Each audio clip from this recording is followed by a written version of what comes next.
Disrespect, आप disrespect की बात करेंगी? जी बिल्कुल, और बिल्कुल डिसरिस्पेक्ट और इज्जत पे हम लोग बात करने आए हैं। तो मैं आप लोगों को बता देना चाहती हूँ, मेरा नाम सर नेहा है, नेहा सिंह राठौर मेरा पूरा नाम है। मैं भोजपुरी में लोकगीत लिखती हूँ, गाती हूँ, और मैं सरकार से उन तमाम मुद्दों पर सवाल पूछ लेती हूँ जो सरकार को पसंद नहीं आते, और बदले में मुझे ढेर सारी गालियाँ और FIR झेलने पड़ते हैं। ये किस बात की इज्जत है भाई महिलाओं की? डेमोक्रेसी में हम अपने प्रधानमंत्री से सवाल नहीं पूछ सकते हैं, तो ये किस बात की इज्जत है? मुझे याद है सर, मैं शादी करके नई नई ससुराल आई थी, और मैंने उस दौरान एक गीत गाया था यूपी में काबा, और मेरे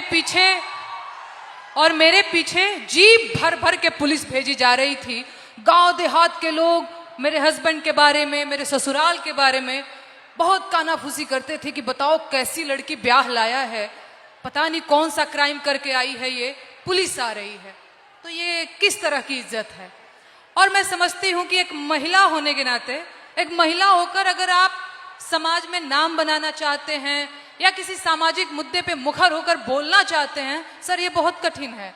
पुरुषों की ट्रोलिंग बहुत अलग तरीके से होती है, महिलाओं की ट्रोलिंग बहुत अलग तरीके से होती है। महिलाओं के लिए कुछ नहीं करना है, बस इसका चरित्र खराब है बोल दो, यही बोल दो, और इतना काफी है सर। हम हतोत्साहित हो जाते हैं। वो तो अलग बात है कि मैं थोड़ी ज्यादा ढीठ लड़की हूं, तो मैं नहीं डरती हूं। वो सर मुझे गालियां दे रहे हैं पिछले 5 सालों से, और कहते हैं तुझे पिछले 5 सालों से गालियां दे रहे, तू सुधरी नहीं। मैं उनसे बता देना चाहती हूँ कि मैं नहीं सुधरने वाली हूँ। मुझे भी सालों से गाली दे रहे, मैं भी नहीं सुधर रहा हूँ। बिल्कुल बिल्कुल सर।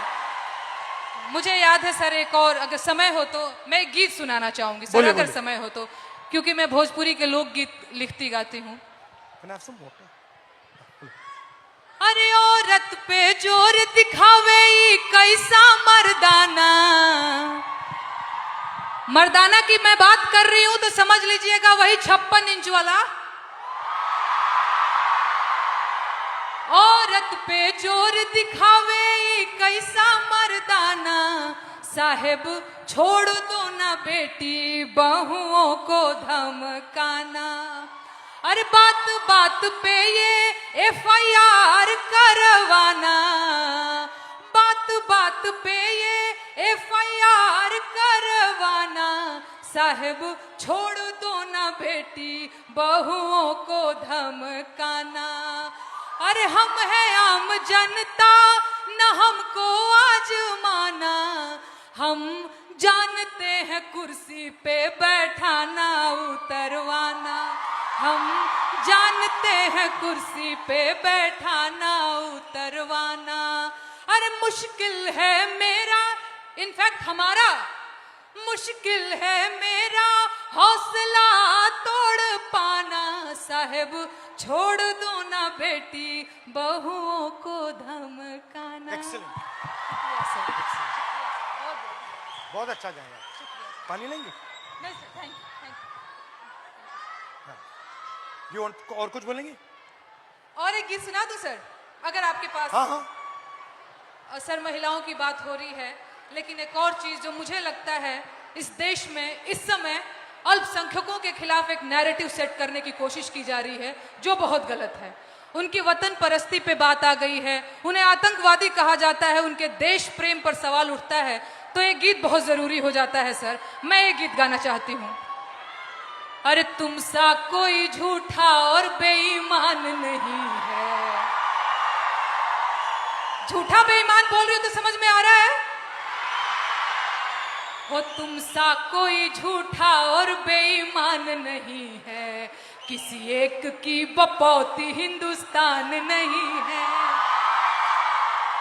वो जब हिंदू मुसलमान खेले खून की होली, आबिद हसन बोले जय हिंद की बोली। अबुल कलाम आजाद की जमीन यही है, ब्रिगेडियर मोहम्मद उस्मान यही है, अब्दुल हमीद अशफाकुल्ला खान यही है, किसी एक की बपौती हिंदुस्तान नहीं है। तुम सा कोई झूठा और बेईमान नहीं है, किसी एक की बपौती हिंदुस्तान नहीं है।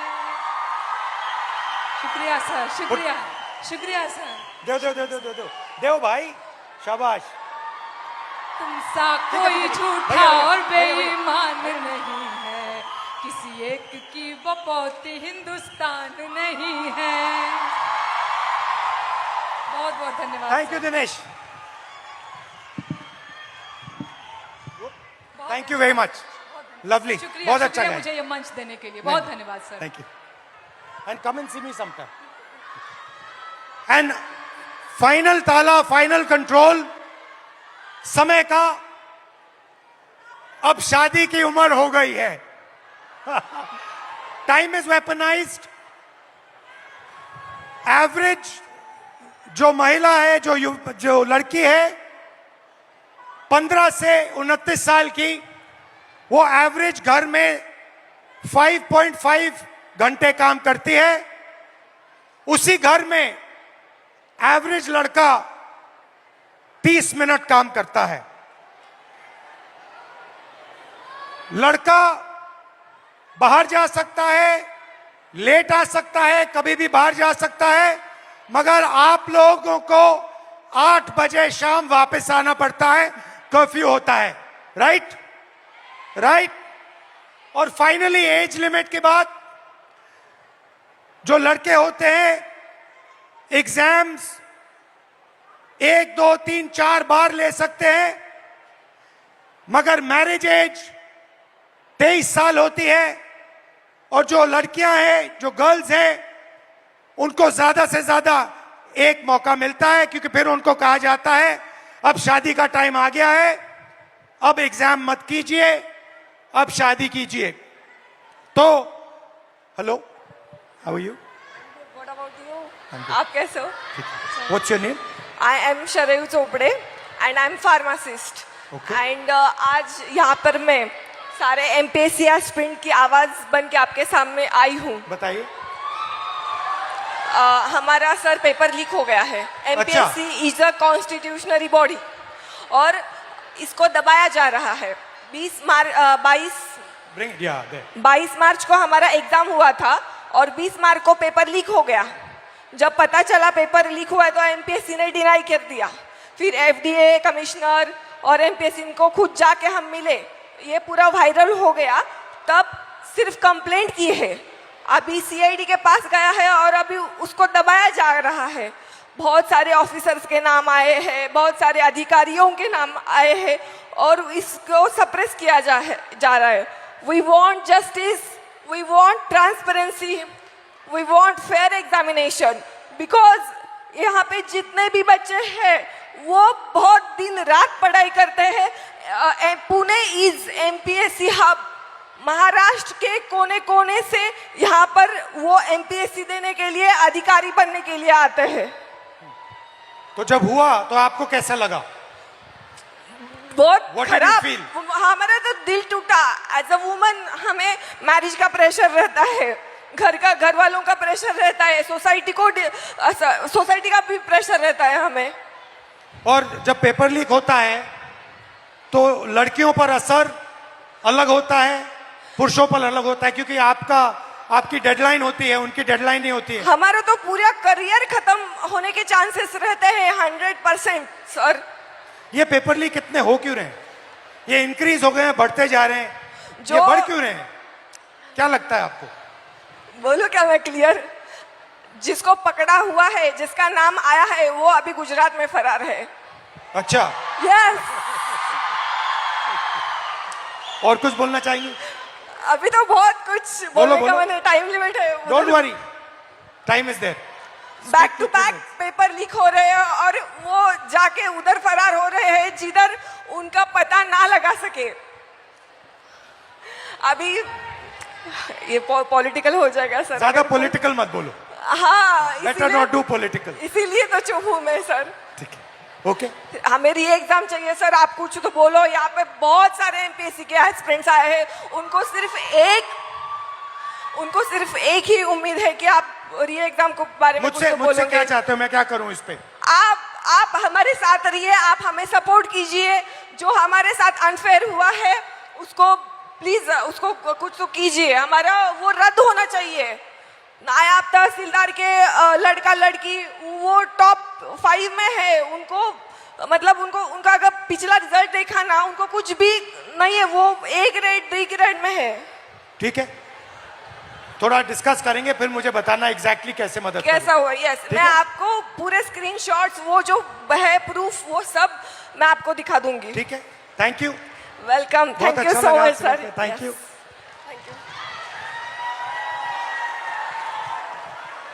तो शुरुआत में मैंने कहा कि एक माइंडसेट है, मनुस्मृति का माइंडसेट, महिलाओं को दबाने का माइंडसेट।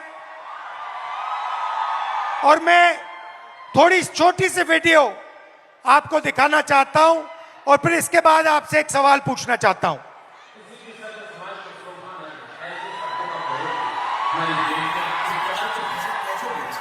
ये 50 करोड़ की गर्लफ्रेंड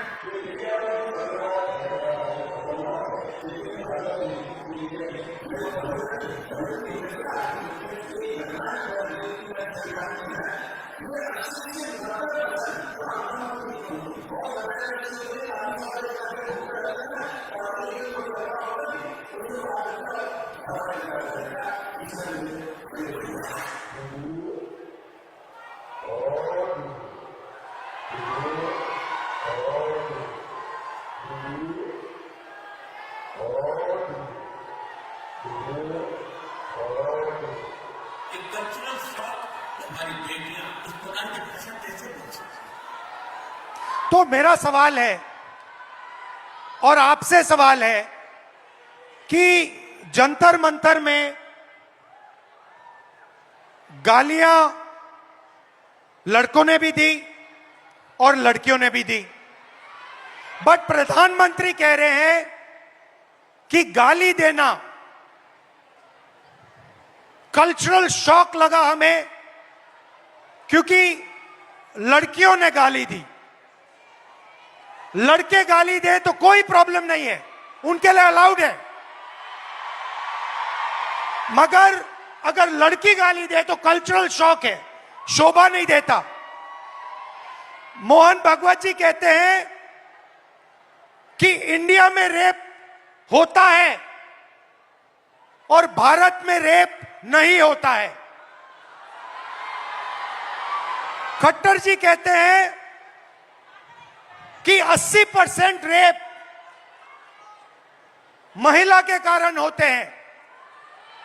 तो ये एक माइंडसेट है और ये इस माइंडसेट से लड़ाई चल रही है। माइंडसेट क्या है कि लड़की की एक जगह है, वो पिंजरे में बंद होनी चाहिए,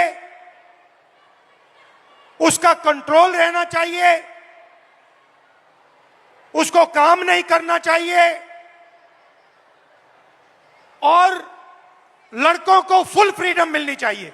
वो जो भी करना चाहे करें, गाली देनी है गाली दें, काम करना है काम करें। ऐसा हिंदुस्तान हम नहीं चाहते।